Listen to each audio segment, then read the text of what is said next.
जो वैदिक ज्ञान अर्जुन को प्रदान किया गया वही विश्व के उन समस्त पुरुषों को प्रदान किया जाता है जो विद्वान होने का दावा तो करते हैं किंतु उनकी ज्ञान राशि न्यून है। भगवान यह स्पष्ट कहते हैं कि वे स्वयं अर्जुन तथा युद्ध भूमि में एकत्र सारे राजा शाश्वत प्राणी हैं और इन जीवों की बुद्धि तथा मुक्त अवस्थाओं में भगवान ही एकमात्र उनके पालक है।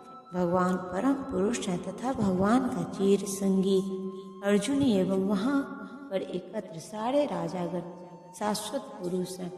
ऐसा नहीं है कि ये भूतकाल में प्राणियों के रूप में अलग अलग उपस्थित नहीं थे और ऐसा भी नहीं है कि ये शाश्वत पुरुष बने नहीं रहेंगे।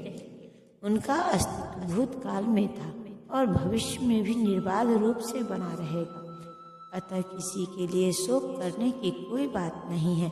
यह मायावादी सिद्धांत की मुक्ति के बाद आत्मा माया के आवरण से पृथक होकर निराकार ब्रह्मा में लीन हो जाएगा और अपना अस्तित्व खो देगा। यहाँ पर परम अधिकार और भविष्य में भी अपनी अस्तित्व की पुष्टि करते हैं। उन्होंने अपने अस्तित्व की पुष्टि कई प्रकार से की है और निराकार ब्रह्मा के अनेक उनके अधीन घोषित किया जा चुका है। कृष्ण सदा सर्वदा अपना अस्तित्व बनाए रहे हैं।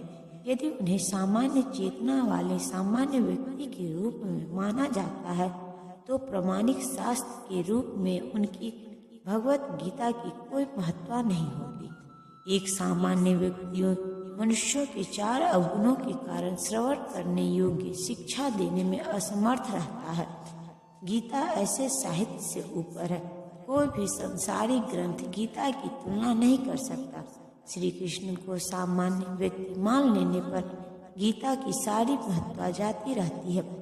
मायावादियों का तर्क है कि इस श्लोक में वर्णित दैत्य लौकिक है और शरीर के लिए प्रयुक्त हुआ है, किंतु इसके पहले वाले श्लोक में ऐसी देहात्म बुद्धि की निंदा की गई है।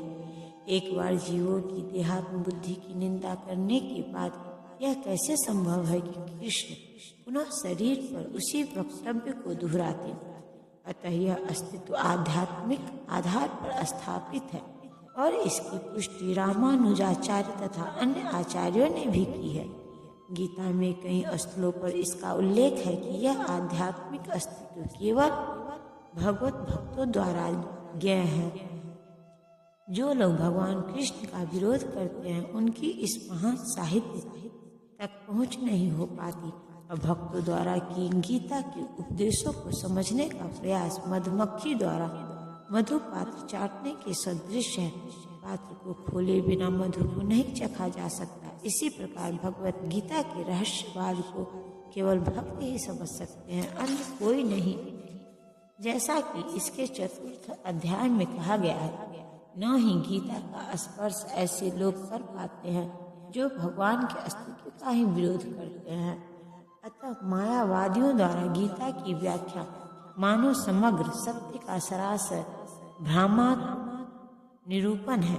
भगवान चैतन्य ने मायावादियों द्वारा की गई गीता की व्याख्याओं को पढ़ने का निषेध किया है और चेतावनी दी है कि जो कोई ऐसे मायावादी दर्शन को ग्रहण करता है वह गीता के वास्तविक रहस्य को समझ पाने में असमर्थ रहता है। यदि अस्तित्व का अभिप्राय अनुभवगम्य ब्रह्मांड से है तो भगवान द्वारा उपदेश देने की कोई आवश्यकता नहीं है।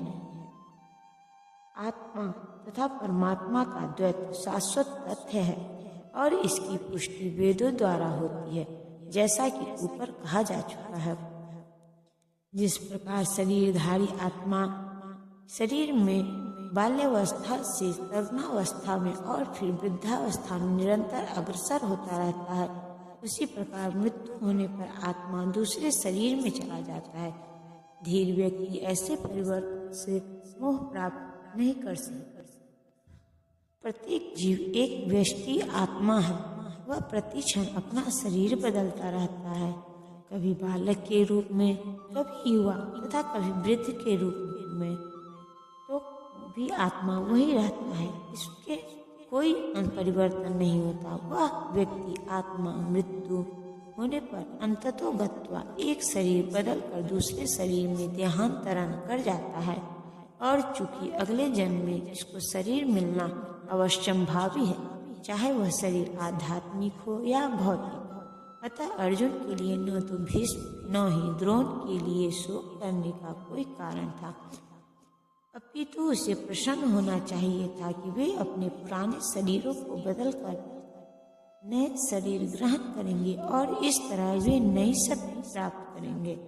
ऐसे शरीर परिवर्तन से जीवन में किए कर्म के अनुसार नाना प्रकार के सुख भोग या कष्टों का लेखा हो जाता है। चूंकि भीष्म व द्रोण साधु पुरुष थे, इसीलिए अगले जन्म में उन्हें आध्यात्मिक शरीर प्राप्त होंगे, नहीं तो कम से कम उन्हें स्वर्ग में भोग करने के अनुरूप शरीर तो प्राप्त होंगे ही। अतः दोनों ही दशाओं में शोक का कोई कारण नहीं था।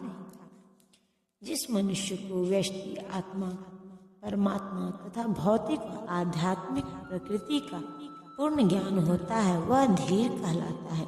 ऐसा मनुष्य कभी भी शरीर परिवर्तन द्वारा ठगा नहीं जाता। आत्मा एकात्मवाद का मायावादी सिद्धांत मान्य नहीं हो सकता, क्योंकि आत्मा के इस प्रकार विखंडन से परमेश्वर विखंडनीय या परिवर्तनशील हो जाएगा, जो परमात्मा के अपरिवर्तनीय होने के सिद्धांत के विरुद्ध होगा। गीता में पुष्टि हुई है कि परमात्मा के खंडों का शाश्वत अस्तित्व है, जिन्हें क्षर कहा जाता है, अर्थात इनमें भौतिक प्रकृति में गिरने की प्रवृत्ति होती है। ये भिन्न अंश नित्य भिन्न रहते हैं, यहाँ तक कि मुक्ति के बाद भी व्यक्ति आत्मा जैसे का तैसा भिन्न अंश बना रहता है, किंतु एक बार मुक्त होने पर वह श्री भगवान के साथ सच्चिदानंद रूप में रहता है। परमात्मा पर प्रतिबिंबवाद का सिद्धांत व्यवहृत किया जा सकता है, जो प्रत्येक शरीर में विद्यमान रहता है। वह व्यक्ति जीव से भिन्न होता है। जब आकाश का प्रतिबिंब जल में पड़ता है तो प्रतिबिंब में सूर्य, चंद्र तथा तारे सभी कुछ रहते हैं।